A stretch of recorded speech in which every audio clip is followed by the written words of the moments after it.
Hey all, this is Amigo of Rochester, and this is a follow-up to the Apple IISI.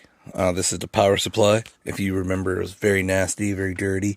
So I wanted to go over everything we did, because we didn't do a ton, but we did enough to give this thing a new lease on life. So as you can see, brand new capacitors, all spec to proper values and voltages, and ESR.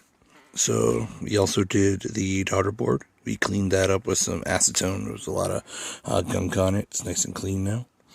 So we replaced the two main caps. Those are 220 at, well, these are 300 volt, but they're 220. So those have been replaced. We replaced the little cap. Everything actually has been replaced. So we replaced the thermal compound that is actually ceramic 2, I believe it's called. Yeah, ceramic 2. It's non-conductive by Arctic silver. So when I say non-conductive, I mean electrically. It is thermally conductive. So we have tested everything. Everything works beautifully. The main board, which I have. So here's the main board, beautifully recapped. We cleaned every pad with some flux and acetone. The board looks beautiful. Yeah, it'll be ultrasonic. It'll look even more beautiful. But the board does work. In fact, the owner had reported that they didn't have sound. Well, sound works now. In fact, let me go ahead and reassemble everything here, and we'll do a final power run.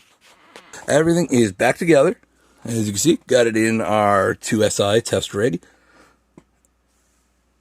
Yep. So everything's been rebuilt.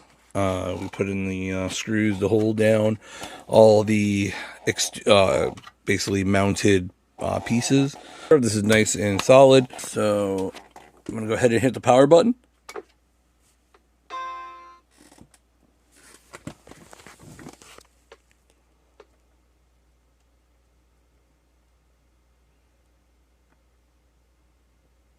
And there we go. So I hope you like this conclusion. Like I said, the owner reported not having sound prior. We now have sound, so hopefully the recap on the motherboard was all it needed. We will be testing things like SCSI and whatnot a bit later, but yeah. She is working. Can't complain. Very happy. I'm going to go ahead and get the board cleaned up for the owner and get it out. Let us know if you have any questions.